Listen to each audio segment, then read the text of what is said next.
Bonjour chers abonnés d'Alphie Cuisine, bienvenue sur ma chaîne. Aujourd'hui on va préparer un plat typiquement sénégalais qui s'appelle ceebu yàpp, ce qui signifie riz à la viande. Donc aujourd'hui on va vous montrer comment on va faire pour réaliser ce plat typiquement sénégalais qu'on utilise souvent pour les cérémonies, les baptêmes. Donc c'est un riz à la viande et au vermicelle. Voilà, on a tous les ingrédients dont on a besoin.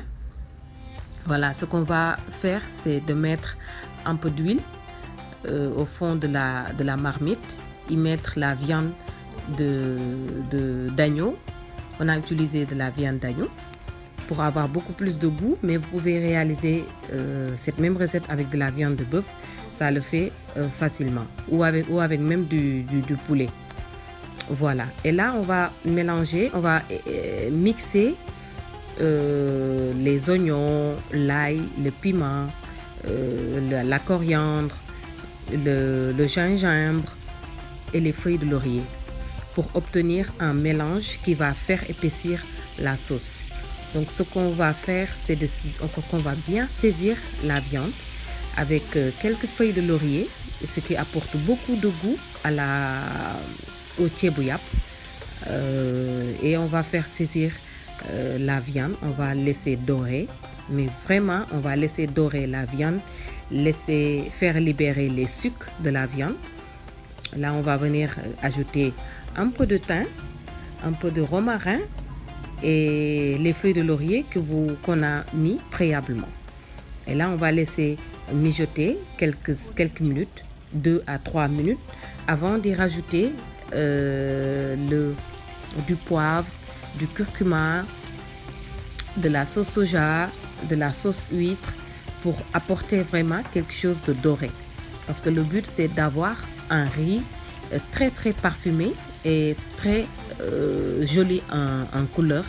Il faut avoir quelque chose de doré, quelque chose de très parfumé en goût. C'est un plat très goûteux, c'est un plat très copieux, très gras des fois, parce que vous avez vu que tout au début on a mis pas mal d'huile, mais le but c'est d'y mettre aussi l'équivalent d'1 kilo de riz basmati. Voilà, on va mettre un peu de curcuma pour sortir cette couleur aussi, un peu de cumin et un peu de poivre noir. Voilà. Et là, on va venir y rajouter aussi ce mélange d'oignons, d'ail et tout ce tralala qu'on avait fait tout à l'heure. Voilà, on mélange le tout, on laisse 1 minute et là, on va venir rajouter de l'eau.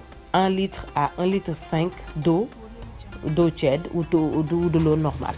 Voilà. Et on couvre le tout, on couvre la marmite et on laisse cuire. On va laisser cuire la viande et on va laisser la sauce épaissir, parce que pour le moment on voit que c'est très léger. Au fur et à mesure vous allez voir que vous allez avoir quelque chose de très compact comme sauce. Voilà, le riz on le fait cuire à la vapeur. Ça c'est fait. Vous avez vu qu'on a rajouté 2 piments, mais le but c'est pas de pimenter le riz, mais juste d'y apporter ce goût, ce parfum de piment très agréable. Mais c'est pas le but n'est pas de faire quelque chose de très pimenté. Voilà, là on vient de rajouter la deuxième partie de cette pâte à base d'oignon, à base d'ail, et pour faire épaissir vraiment la sauce. Voilà. Et là on va venir toaster les fideuà si vous êtes en Espagne, ou les vermicelles ou cheveux d'ange, ça dépend comment vous allez l'appeler. Là on va pas s'arrêter de remuer pour avoir quelque chose de doré, quelque chose de coloré. Vraiment on va complètement changer la couleur du fideuà. Voilà, vous allez voir qu'au fur et à mesure qu'on mélange, vous allez avoir quelque chose de doré. Voilà, on les fait toaster. Voilà, et c'est bien. Maintenant vous avez vu que la sauce a épaissi. On retire les 2 piments et là on va venir y rajouter le riz qu'on a fait cuire à la vapeur préalablement. Voilà, il faut juste avoir cette dose maximum pour avoir un riz du genre riz thaï, du genre riz cantonais.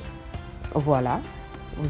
Si vous vous référez aux mesures que je vous ai données, normalement, quand vous versez le riz, vous deviez avoir quelque chose comme ça. Donc, ni trop d'eau, ni moins d'eau.